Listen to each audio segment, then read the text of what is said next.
Hey everybody, welcome back to the Bright Ideas podcast. On the show with me today is an acquaintance from many years ago by the name of Mike Michalowicz. And every time I try to say it, yeah, you ain't the first, Trent. I struggle.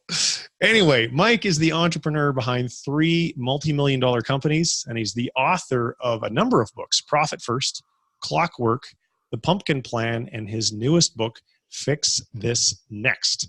Mike is a former small business columnist for the Wall Street Journal and regularly travels the globe as an entrepreneurial advocate. Mike, are you ready to share some bright ideas today? Abso-freaking-lutely. Let's do this. All right. It's good to have you back. I always enjoy talking with you, and thank you for making the time. Oh, it's a joy to be back. And I know this is our second or third go around of me saying the same comment because we had to do an edit. But I'll tell you, it's true, man. You are getting younger. As we age, you've defied aging. And I think the next business opportunity for you is extracting your blood and just sharing it with everybody else. Well, I come by it honestly. My dad, he fought off father time for a very long time. He's in his 80s now, though. When it caught him pretty solidly. So my day of reckoning is coming, but not for a good while yet. Good. All right. Well, I want to talk to you about your book, Clockwork. Yeah. Why'd you write it? Yeah. So I found that, let me start with this. I'm on a mission I've defined for myself of eradicating entrepreneurial poverty. And what that is to me is the gap between what we believe entrepreneurs are achieving and experiencing and their reality. You know, you look at the cover of Inc. or Entrepreneur Magazine or Fortune, and we see these stories of Sarah Blakely or Mark Zuckerberg or whoever the billionaire du jour is of the day. And the perception is that's what entrepreneurship is. Many other entrepreneurs carry on that mystique. You know, you go to any entrepreneur, how's business going? Like, oh, we got this, we're crushing it. The reality, though, is when you look behind the curtains, most businesses are in a struggle. Regardless of what their revenue is, there is some form of poverty. The entrepreneur is working ridiculous hours. That's time poverty. The entrepreneur has no cash left in their pocket. That's financial poverty. They have a lack of purpose or joy. They're diminished in how much energy it feeds them. That's probably the greatest challenge of poverty. Well, time poverty is what I wanted to tackle in Clockwork. I wanted to find a way where entrepreneurs can have a business that is designed to run itself, that there is no dependency on the owner. And what does it take to transition from doing work to designing the outcomes that you want? And the book is about that process of throttling from the guy that carries the business on their back to the business carrying the entrepreneur forward.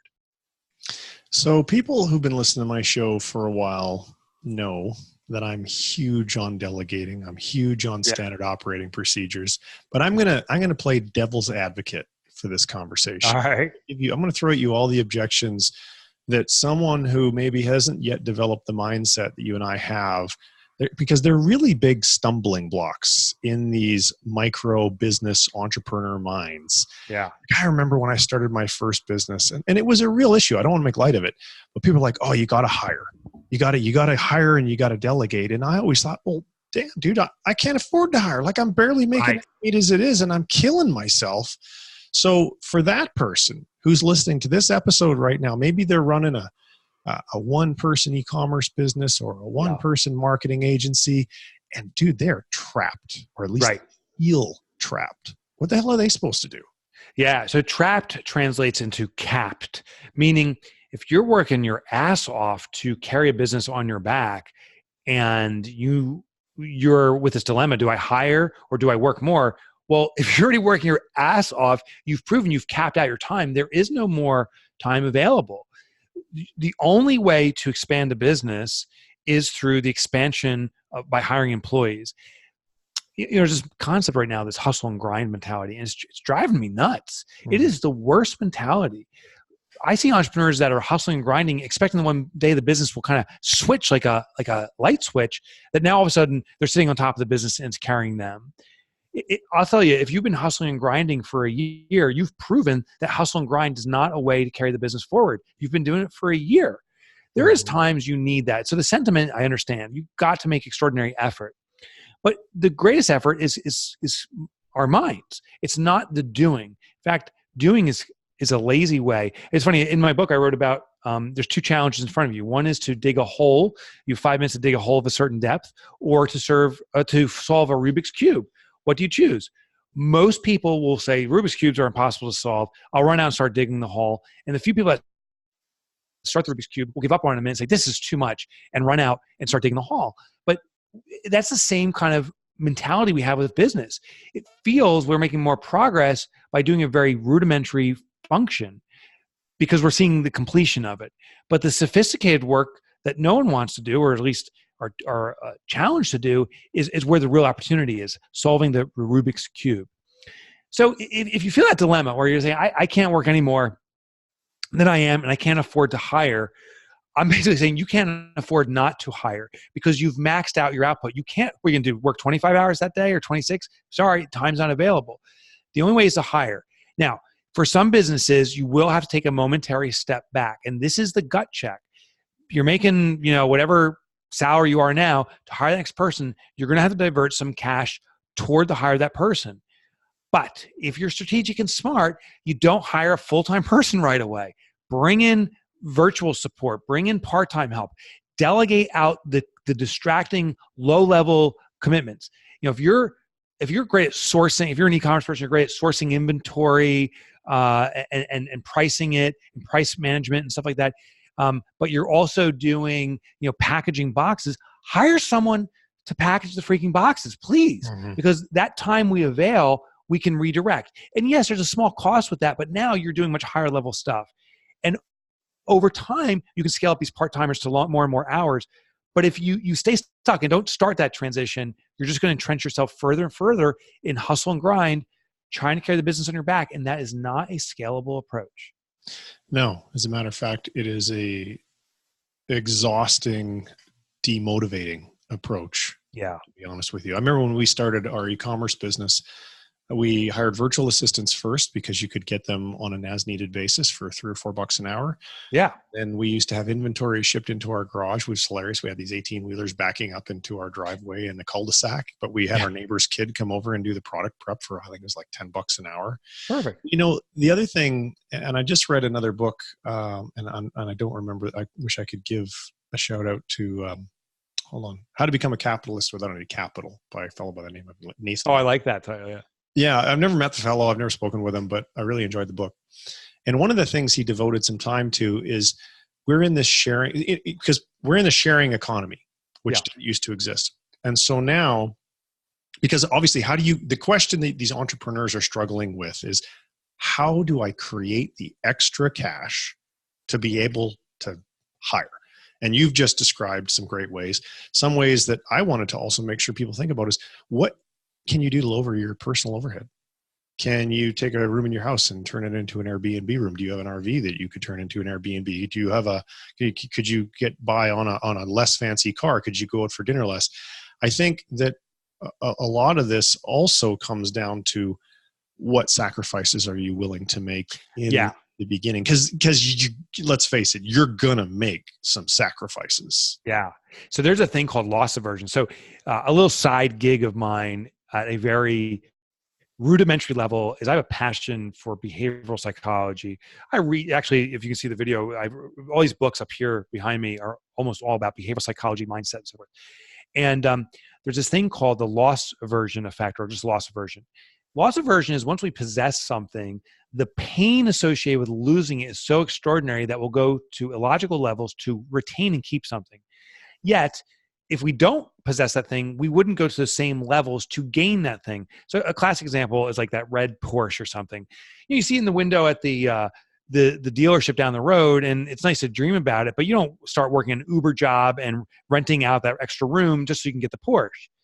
The interesting thing is once you do buy that Porsche, however you get it, if the Porsche dealer calls and says, you missed a payment, we're going to repossess the car. Well, now all of a sudden we're working the Uber job, we're renting a room, we drop the insurance to cut costs because that's my baby, right? Yeah. We will go to extraordinary measures to retain what we possess, but we won't to achieve new gains.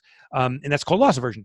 So the funny thing is, entrepreneurs, as we move our business forward, once we achieve a new life standard, even if it's like now I go out to dinner once a week when I was eating peanut butter and jelly 2 weeks ago, I won't give up that going out to dinner once a week. Like that's who I am now. That's my identity. And if I ever hire a new person, I'll hire them, but there's no way I'm going to miss those dinners and go back to PB&J. And so now we keep ratcheting up our lifestyle so quickly to match the new income. There's no gap. So I have an additional kind of hack or technique to hiring a new employee. I wrote a book about Profit First, and the core concept is, and we were talking about this off air, setting up multiple accounts. One account you can set up is called a future employee account. Here's what you do. You go to your existing bank, you get a savings account, you call it future employee. You determine when you hire this new person, what's that virtual assistant going to cost? $15 an hour, $20 an hour, maybe it's a higher level person. Let's say over the year, their salary is going to be a $30,000 annual salary. Well, every time payroll is due, you're paying yourself, also allocate the equivalent money to pay for a $30,000 salary into that future employee account. So you don't even hire this person, allocating the money. What happens is your business will say, you know what? You don't have enough cash flow to support this. You can't do it. And it'll speak to you before you make the hire. In other cases, you'll see, oh, if I just cut back this and change that, I can actually now afford this employee. So you prove out before you make the hire that you can truly afford this person. I do for my own company, sometimes 3 to 6 months in advance. I'm accumulating money to see if I can afford that responsibility. Then I take the next step is I make that hire. But I have now this cash, if you will. I have this reserve of cash that when I hire this person, now it's not this panic to, oh my God, they need to make money for me tomorrow morning. I have a runway to bring them up to speed for them to have a positive impact. So another little hack. Yeah, I like that. I find in my life a huge time suck is email, and I'm sure that I'm no different than anybody else with that. What have you managed to tame that beast at all? A little bit. Like I am far from perfect. There's 2 things I've done. One is I have an email manager. So there's one gal here at the office, Jenna, who's in my email every single day. And you have to be aware if your friends and stuff have email and they send you obnoxious components of this person, obnoxious emails, that they're prepared for it, especially when your football team loses to their football team, like it did last week. So you have to prepare this person for it. The second thing is I have a private email. So my public email is mike@mikemichalowicz.com. And that was my true email forever. But now I get hundreds and hundreds of emails a day. As we do this interview, 3 more came in. I can, based on the subject lines, they're from readers, because I encourage actually my readers to reach out. So I have access to this, but I have an email manager that's going to vet it and sort it for me. I have a private email, kind of like the old-fashioned unlisted phone number that very few people have, like 4 or 5 people have. And that goes right to the top of my inbox and sits there. So those critical contacts can prioritize communication with me. Yep. I love it. Tell us a story, because I know in reading your past books, you typically will end up using case studies and examples and business owners to make the points that you're trying to make in your books. In Clockwork, does something like that come to mind? Is there a story we can talk about? Oh, yeah. So multiple stories. Now I'm like, oh yeah, multiple stories, and I can't think of a single one. Let me start off with this one. I'll start off with a one around efficiency that actually is not a business, but I'll translate into a business, and then I'll share some stories. So one of the core concepts in Clockwork is the concept called the QBR. It stands for Queen Bee Role. As I was looking for the essence of efficiency in businesses, I found it ironically in beehives. And what is interesting about nature is nature often has solutions that we can apply in our lives if we just really observe it. And nature spent a lot of time figuring out what she does.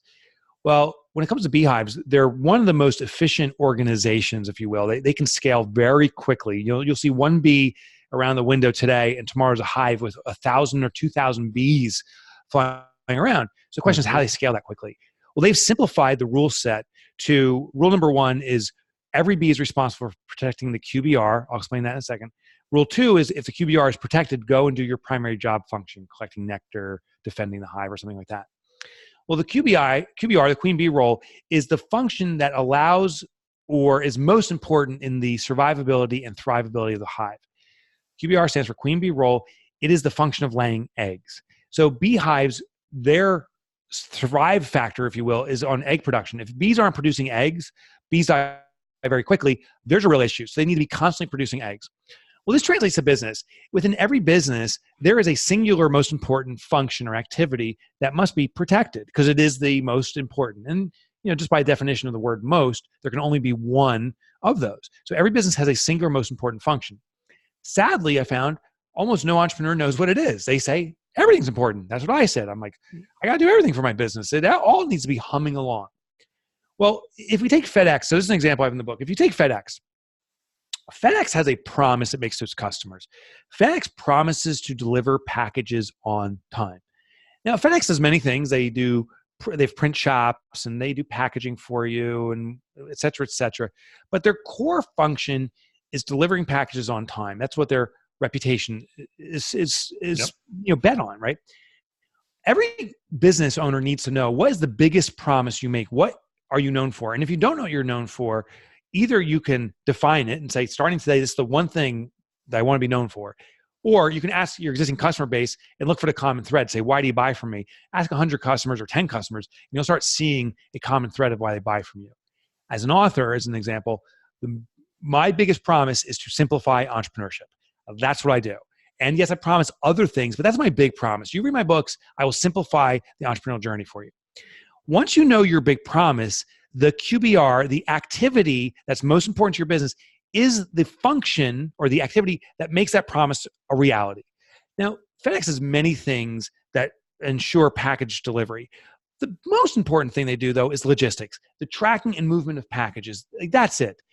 And therefore, FedEx knows that logistics always has to be humming along. If tomorrow FedEx said, you know what, let's not worry about logistics. Let's focus on customer service. That's an important component to their business. Why don't we just be super friendly and wonderful, and let's just forget logistics. We'll let the packages find their own way. Just fast forward 5 or 6 days, the headlines will break. FedEx super nice, but they don't know where the freak your packages are. They're going out of business. It would literally be a joke. And FedEx, a $1 billion business, would be out of business. Now, here's the funny thing. If FedEx tomorrow says, you know what, turn off customer service, we're not going to do that. The one thing we're going to do is we're going to concentrate on package delivery. Every package gets delivered on time, no matter what. What happens 5 days from now?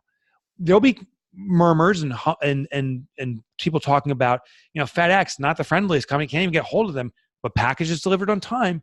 They will be compromised. They will not be out of business. The lesson here is this. If you don't know what your QBR is, logistics, making entrepreneurship simple, and I do it through writing books. So that's my activity, writing books that deliver my promise, make entrepreneurship simple. If I don't deliver on the QBR very quickly, and FedEx doesn't, the businesses will crumble. Mm-hmm. If you deliver the QBR, but the other places are simply in the ballpark, your business will still thrive. If you're just adequate at everything else, but you crush it in your core competency, you will do very well. Sadly, most businesses have no idea what their QBR is, and they think everything's equal importance. And that's why the vast majority of businesses in our world take 2 steps forward and 3 steps back. They're constantly wondering, why is the business not growing? How come we're struggling? It's because you don't know what your core competency is and you haven't mastered it and focused on it. So for an e-commerce store owner who sells, whatever, widgets. Yeah. Is their QBR all kind of be the same, in that I want to sell the highest quality product at the lowest price, shipped quickly? Yeah. Great question. No, it's not necessarily the same, because it starts off with your promise. So what do you want to stake your reputation on? Now, you could say, I want to be known for delivering the highest quality products. If that's it, then we say, well, what is the single most important activity? There's many things that support high quality products. What's the single most important activity? And someone may say sourcing, finding the sources. Other ones may say, I can't remember, there's a term of finding inventory that's been abandoned and then repackaging it and selling it. There's I can't remember the term. Arbitrage. Yep. Arbitrage, right? I could do arbitrage to source this stuff. So there's different activities that could support it. So first, what's your promise? And then what activity do you do that delivers on it? But some people don't want to deliver the highest quality product. They may just say, this product is the lowest price point. That's a choice too. Or we have the best education behind our product. So even though we're selling the same products everyone else does, we're the one who back it with the best education. In fact, there was a reseller of iPhones. If you sell a new iPhone, you are required by Apple, the manufacturer, to sell a certain price point. So you can't compete on price. The quality is identical because every reseller of iPhones is selling iPhones. What they did is and it wasn't the iPhone now, actually, it was a different smartphone. But what we did is we packaged training with it. There was all these different hacks for the iPhone equivalent that they had figured out. And so we said, we're going to package in this training, and we're going to give you the most information to support the use of the iPhone, which ironically allowed them to charge more, because no longer were you buying just an iPhone, you were buying the iPhone hack system, which included an iPhone and all the hacks around it. So they packaged it, and they wanted to build a reputation on education. So even though we're all in the same space as an Amazon reseller, for example, you can pick what you stake your reputation on: customer service, extraordinary communication, best value, or whatever it is. And then look back one level, what activity most drives that forward? That's your QBR. Other activities have to be adequate and stay in the ballpark. We've got to nail it on the activities that's driving that promise. With the size of the audience that you've grown over the years, and you keep getting emails from them because you encourage them to email you. Yeah.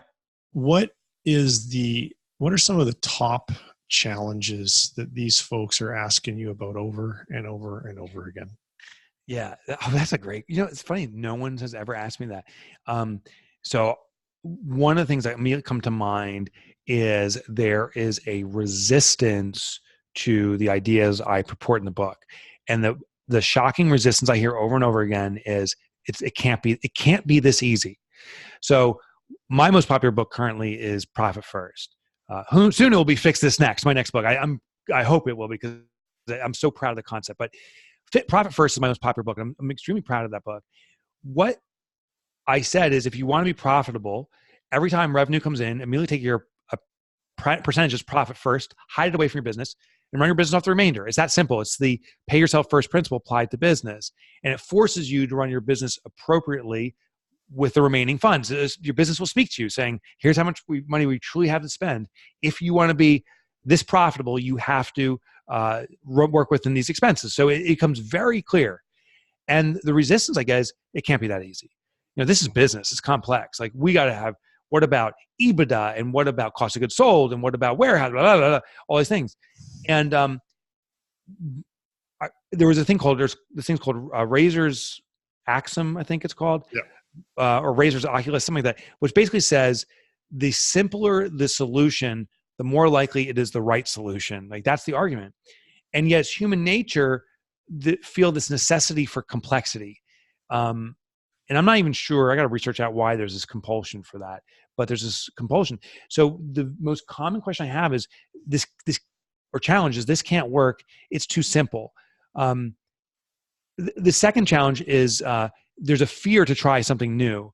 If we do a certain routine or process over and over again, even if it's not working for us, at least it's comfortable. We know the routine and process. Mm-hmm. To try something new, it's pretty scary, even if it's nothing. Like in Profit First, you set to start off with by setting up one account at your bank and transfer money to it. But even that's scary. So what I found for that is when people feel overwhelmed in the transition, is to reduce the steps. Always get the first step, but make it smaller and easier, mm-hmm. and take small incremental steps forward instead of big leaps forward. Okay. I'm wondering though if you really answered my question though. Okay. And I want to press you on this, because as I was listening to you, I'm thinking to myself, how is what Mike said really actionable to me? And maybe I missed something, because I was also typing my next question. Yeah. Okay. But you basically said you want to make, if I heard you correctly, you want to make the first step of whatever change it is you're trying to make as easy as possible. And it's entirely like we folks, what you don't know is Mike and I didn't do a pre-interview for whatever reason. And so I'm having to come up with some questions on the fly. On the fly, yeah. Which I hate. Listen and prepare at the same time. Exactly. Not easy. So if I missed your point on that, apologies to the audience and to you, but I felt like we didn't satisfy the gut of the question. Yeah, I mean, the question, as I understood what you said, is, I get all these emails in daily, like what's the biggest questions or challenges people have? Yeah. And the challenge I identified is that when something is presented as simple, it becomes... That's right. People don't believe it. Yeah, less digestible, less believable, right? Yeah. So it's the believability factor.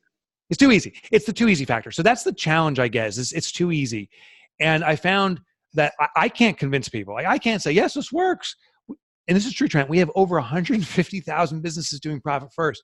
We have 3,000 documented case studies. That's not enough evidence. Like, I don't know what else to show people. Yeah. But here's what I found out about other people and myself is when I prove it to myself, when I believe it to be true, that's when I'll believe it to be true. And the only way for me to believe something to be true is ultimately to do it. So the solution there is these micro steps. Is if someone doesn't believe something to be true, and I tell them, well, take the leap of faith anyway. It's like, no, because I don't believe it to be true. This is gonna crush me. So I say, how small can we take this step for you to feel that you're still safe, but are moving toward potentially challenge your own thoughts? So with Profit First and Clockwork, it's always these micro steps. Profit First, we say, just set up one account in your bank, allocate 1% of your income to profit. It won't hurt your business. Can't hurt your business in any way because it's so innocuous. $1,000 comes in. I'm saying take $10. That's 1%. Put into a profit account. Run your business off $990. It won't hurt you. And as long as they agree to that and they start that process, then they say, oh my gosh, I can take profit first. What if I do 2% and 3%? And they start naturally convincing themselves. This is true for any work I do, is simplify and reduce the first step so much that it overcomes that fear of trying something new. Hopefully I nailed it on that one. You did. And thank you for taking the host, going a little slower because the host is trying to ask questions and write questions at the same time. But you hit on something there, which I think is so unbelievably important for would-be entrepreneurs, micro entrepreneurs, even seasoned entrepreneurs, is there's this new thing I got to do. And it seems like this overly large task. And so I keep kicking it down the road and kicking it down the road, and it never gets done. A perfect example of that is content creation, writing an article, for example, which can have wonderful SEO benefits. And, anyone who's been at this online thing for a while knows that the more content that you create, the more eyeballs that you get, the bigger the audience you have. The bigger the audience you have, the easier it is to monetize that audience and put money in your bank account. Right. But it all starts with, hey, I got this e-commerce store and I don't have any SEO traffic. So that means I got to go and write all these blog posts and I'll never get it done. And I'm too busy and I don't know what to do. But what you said, and the reason I'm repeating this back is it's real for me as well with my software company, is I got to do the same thing. So rather than saying, well, I'm going to devote 4 hours on Friday, to write a blog post, which you'll probably never get to, develop the habit instead of 15 minutes every single morning. Yes, that's exactly it. In your first day, all you're going to do is come out with your subheadlines for your title of your article and the subheadlines. Okay, cool. Now I know the skeleton of my article, and anybody can do that. That only takes maybe 15 minutes to do. And then the next day, well, I'm just going to write, the 300 or 100 words that go in under subhead number 1. Yep. And then day 2, I'm going to write the next 3. And once you're done all of that, read it all, and now you can write your introduction. Because writers, I'm speaking about writing specifically, obviously, because that's something that I have to do, is that writer's block is, if you're starting off trying to write the introduction before you've written the whole article, it can be, again, overwhelming. We humanity is biologically wired to spend as little energy as possible. And the biggest burn of calories, energy, is thought. So we're actually wired not to think unless it's a necessity. So it's a survival mechanism. So this is no fault of us. People aren't lazy necessarily as much as their mind diverts to what's the lowest energy burn. And when we see something daunting, 4 hours of blog writing, our mind goes, holy crap, that's a lot of energy. That's exhausting. Let's not do that. And we divert to a lower path. Your suggestion of small increments, now our mind says, oh, it's low energy burn. I can do that. Has impact. Okay, go. Because I can relieve ourselves. But then we start getting this momentum effect in place. You realize that as you get more efficient at something, the energy burn becomes less. Mm-hmm. It's kind of like exercise. I run regularly. I'm not a fan of running. I don't love running. I love the impact of running. But when I first ran, I would be lucky to do half a mile, and it would probably take me about 10 minutes. The next, over months, and now I've been doing it for years, I can kind of belt out a 5-mile run and probably do it in, pacing at 8:30, maybe even under 8-minute mile. But it's not like you don't start there. Like your body just becomes more efficient at doing the process. So it's just a point of start very slow, very small, but do not skip the small step. and start building from it. And your mind starts kind of rewiring itself to achieve higher levels of output. And that one little phrase there, your mind starts rewiring itself. If I could pick just a couple of sentences to describe the journey of an entrepreneur, that one, dude, would be a big one. I remember, years ago when everything seems so hard and so impossible, and your confidence is so low, and you just think, oh, how could I ever do that? For years, I wanted to have a software company. For years, it was just this seemingly unattainable goal. And eventually, because I never gave up on the idea, I was able to make it happen. And the belief systems that change as a result of consistent action and results, although not always the result you want, but results just the same.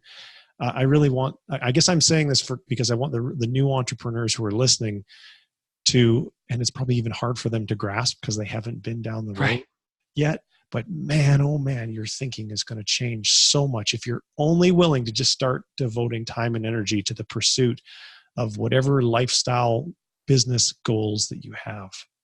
Yeah, it's funny. When I became an author, I've discovered it's the stick-to-itness. So my awareness about me has really grown in the last year and a half, and I'm still not even scratching the surface. The vast majority of your viewers have no clue who I am, nor should they. Right. But if we rewind 3-4 years ago, no one, and we rewind 10 years ago, I mean, even my own mother didn't know my own existence, I think.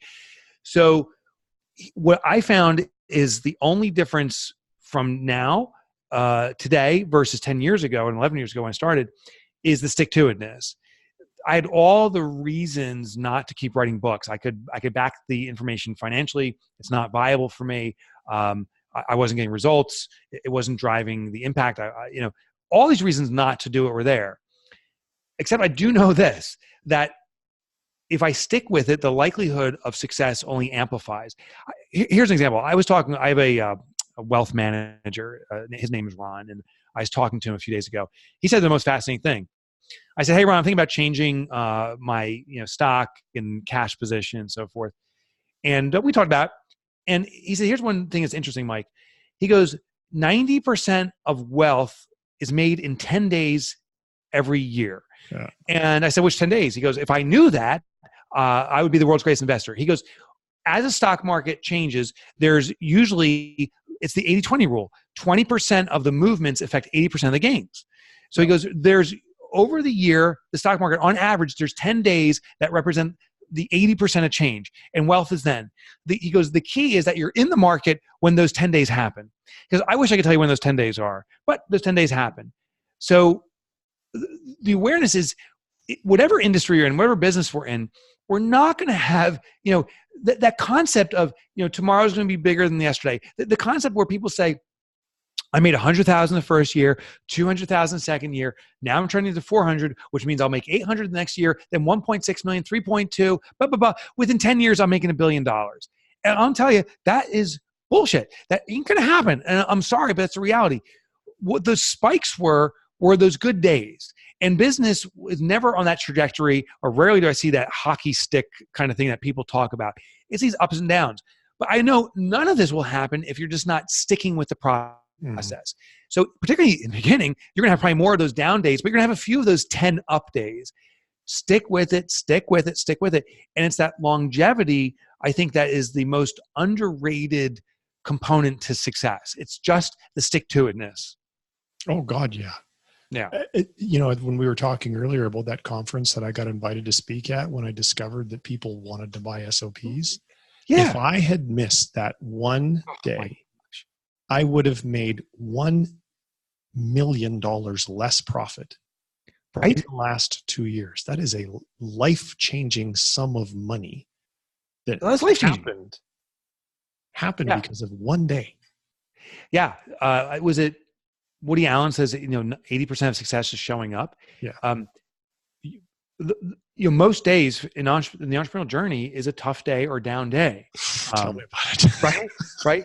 But if you have the fortitude to stick with it, that positions you at the up day. If you say, oh, most of the days are down days, therefore I shouldn't be doing this, you'll miss all those up moments. Mm-hmm. And maybe that up moment for you is once a year or twice a year that happens, but it's going to happen, and you got to be there to cling on to it. So the books that are behind you, the ones that are on the higher shelf, strategically positioned. Right, but you've read. I want to shift a little bit, and we obviously didn't talk about this at all in the pre-interview because there was no pre-interview. Nice. Every entrepreneur, me, you, and everybody listening has days when we just want to not get out of bed. Yeah. We just want to cry. Or whatever, because shit is not working out the way we had envisioned that it would work out. I have days like that on a regular basis. And there are days when I think, hey, I'm super smart. And there are lots of times when I think I am just not smart enough. I am not smart enough to get to the level of success that I want, which is obviously not helping my cause. Right. So on those days, I'll journal, I'll write gratitude, I'll listen to interviews with other entrepreneurs on other people's shows. I'll try and do something to put some good food in my head so I can get the garbage, the self-induced garbage, and that's what it is, garbage, out of my head. What do you do? And what now I know why you're so young and why I look so old. So I'll drink tequila. I'll watch like a horror movie, and I'll sit with, grumpy with my arms crossed and say, my life sucks. Not too often, but occasionally. I journal too. And that's so funny. Like that you said that, I kind of snickered. Journaling has been probably the most powerful way for me to relieve stress. And what I thought journaling was the concept of a gratitude journal, where you just write down, hey, I had a bad day, but I woke up this morning, check. And, I got my exercise in, at least, check. That didn't work for me. I found there was something for me better, is to actually write down why it was such a crappy day. Like, I didn't do this, and I'm pissed at this, and I hate the world about this. Because what that allowed me to do finally was to vent and alleviate the steam or stress of my own self-hatred, my repute, my anger at the world. And by releasing that, I had moments of clarity. Sometimes, and I went through a really tough bout when I was first writing my books because it was such a struggle. I was journaling actively and found that by just writing stuff down, even though it's garbage, stuff I'll never read again probably, I had clarity for 5 minutes or 5 hours or 5 days. But whatever clarity I got, I was back to work and focus again. And then the negative thoughts would seep back in. I was back to the journal. And that's been probably the most powerful tool to get through the dark phases. Yeah, I found that journaling is the world's cheapest and, for me, most effective therapy. And dude, I've started going to a therapist. Journal, nothing against my therapist. Journal beats a therapist. There's no question about it. We live in a world where business magazines are covered with, the founders of unicorn companies, and everybody's getting funded and everybody's getting rich. And so, we small entrepreneurs, it's pretty easy to feel stupid and inferior relative to all of those headlines. But what you have to remember is that is but a tiny slice of the top of the population. And what you also have to remember is there's luck in everybody's story. Mine was to be on stage that day. Right. Yeah. Yeah. My second company, we got the Enron trial, and people said, how do you get the Enron trial? So I had a computer forensic investigation firm, and they said, how do you get the Enron trial? It's like, freaking luck. Like, dude, I was in the right place, right time, call. I happened to answer late at night, and it's the law firm defending Kenneth Lay, Andrew Fastow. And like, we need to hire someone. And I'm like, we're ready. If I wasn't there, luck is a massive factor. What upsets me about the cover of the magazines is many of those magazines are trying to quantify luck. Hey, you want to be the next Elon Musk? Start a gigabyte factory or gigastorage, whatever they call that thing, and do this and do that and do that. Elon Musk is lucky. Now, listen, he is deserving also of what he's achieved. He is a remarkable human being. No question. There's no question. And to achieve what he did, that is a necessary component. You need to be remarkable. But being a remarkable human being alone does not get you that. There are these factors of luck, these outside elements that are outside anyone's control. Mm-hmm. I suspect if we analyzed every human being on this planet, Elon Musk is not the only genius out there, not the only one with the same amount of drive, not even the only person with that combination of intelligence and drive and charisma. There's others like that.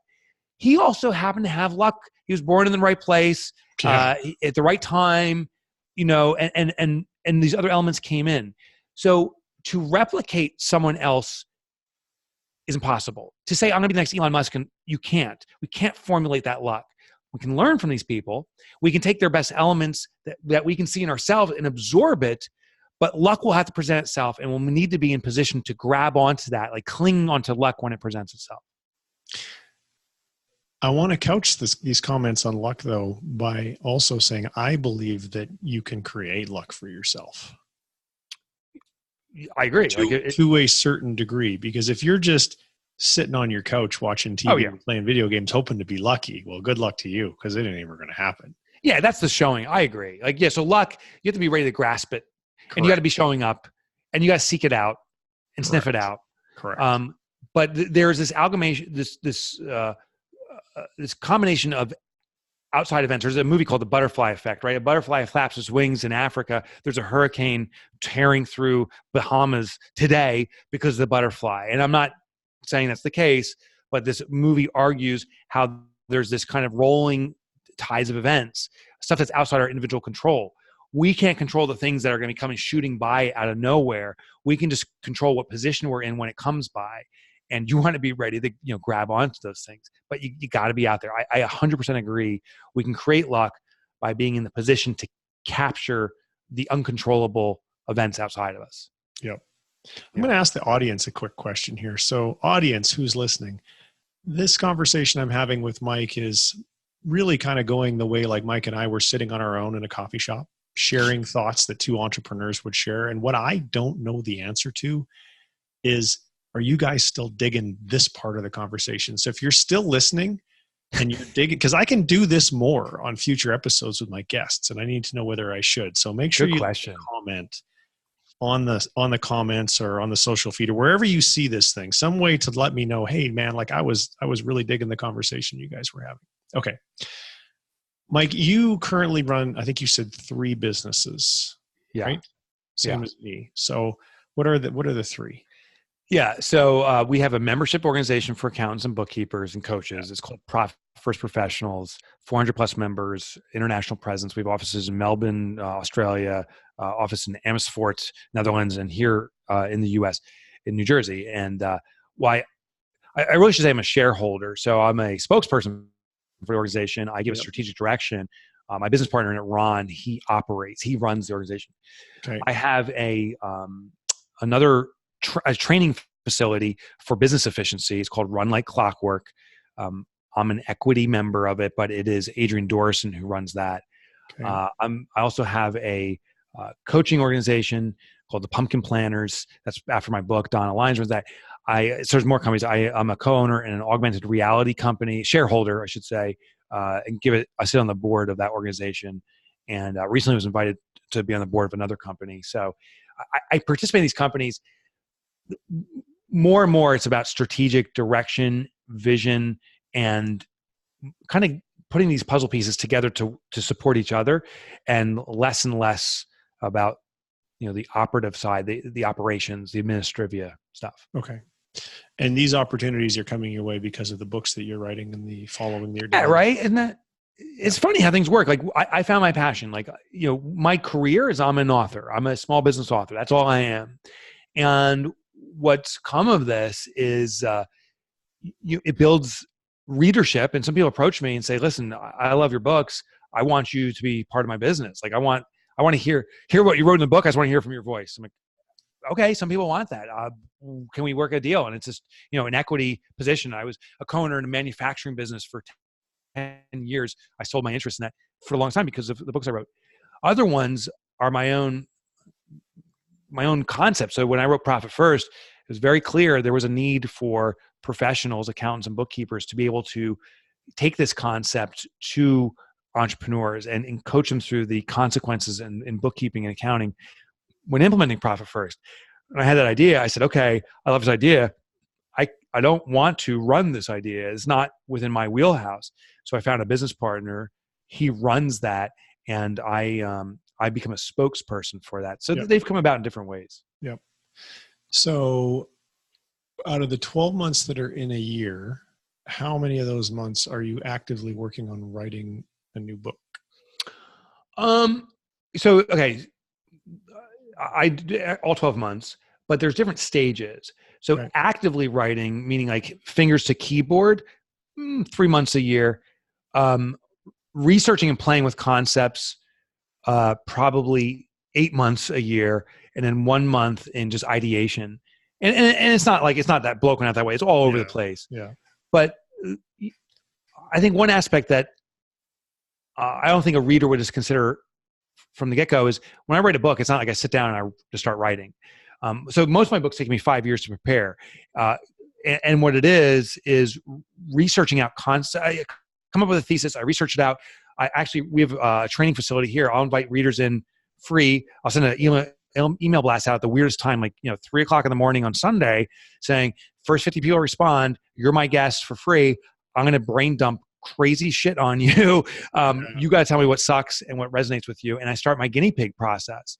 So my newest book, it's called Fix This Next. 2 years ago, we started guinea pigging it. And the manuscript now is almost complete. It'll come out in 2020. So that's a big part of authorship.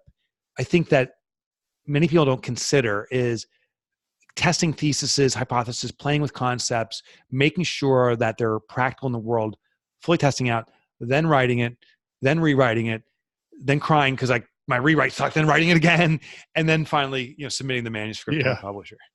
So to a certain degree, that sounds to me a little bit like a pre-launch of a product. You're kind of peeling back the curtains for a relatively intimate group of people to really find out, do you guys actually care about this stuff? Is this going to add value to your life, to test out your thesis, as it were?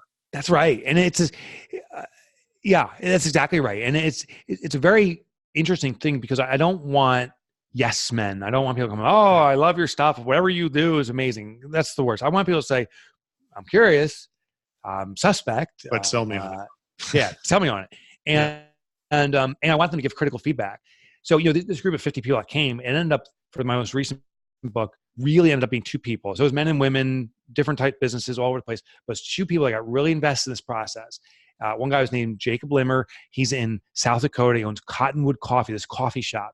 And this guy gave me feedback and took this concept that was not clean and over a year and a half just helped me really condense it down. There's another guy named Tersh Bissett. He's in Savannah, Georgia. He owns Icebound HVAC systems. They are an HVAC integrator. Same thing, was willing to just play with this concept.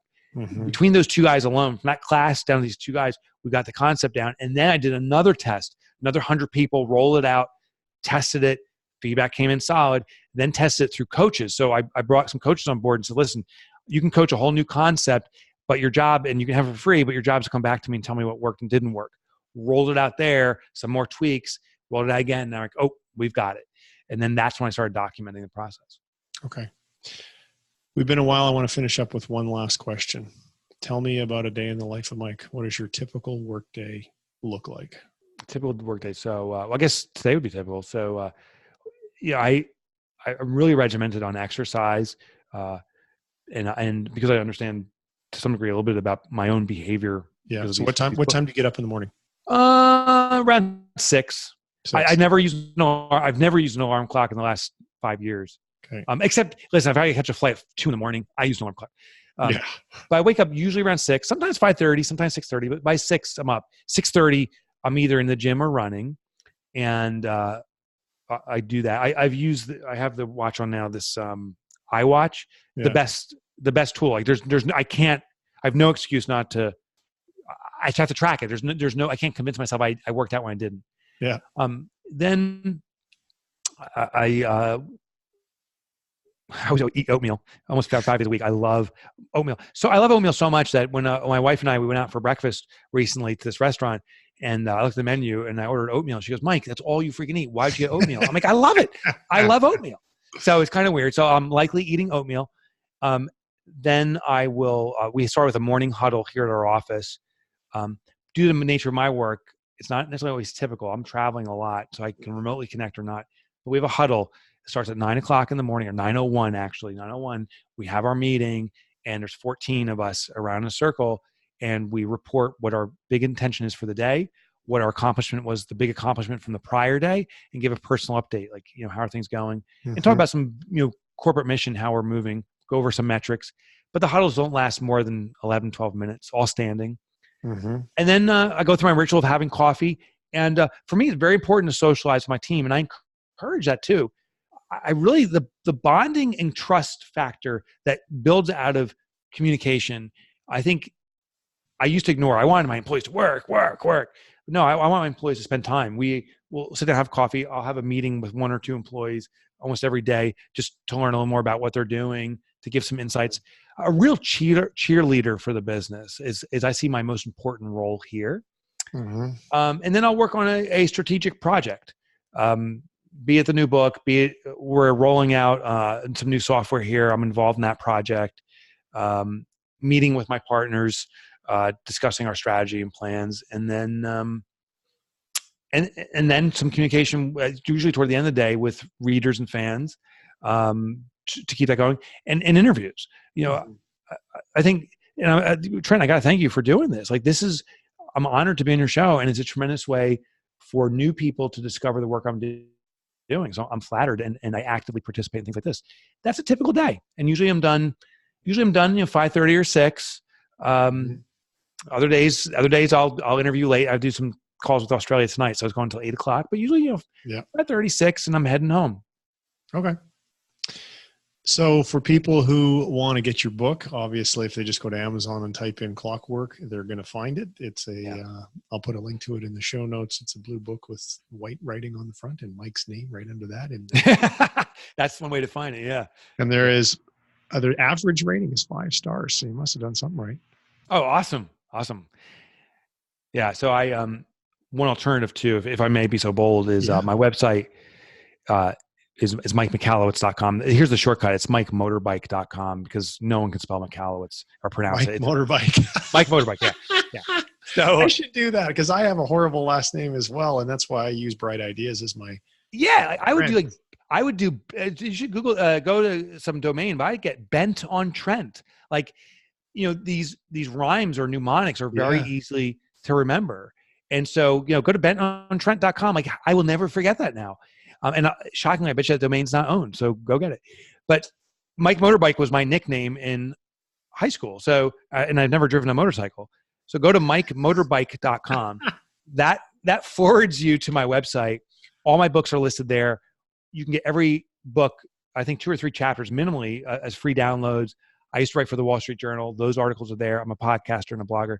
And all you have to do is click on Get the Tools at mikemotorbike.com, and it gets you access for free to all that stuff. All right. Awesome, Mike. I thoroughly enjoyed you. I would love to be able to hang out. I wish you lived closer. I know. Well, next time, listen, our paths will cross. We got to do that. Yeah. I'll be throwing back tequila. You'll be drinking water. Your flowing hair, my bald head. It'll be a real joy. I'm going to be drinking water, dude. Vodka's my drink. Oh, okay. All right. Yeah. Well, no, here in Idaho, we have this thing called huckleberry vodka. I've not been able to find it in any other state. And it absolutely tastes delicious, and you don't get a hangover, which is great.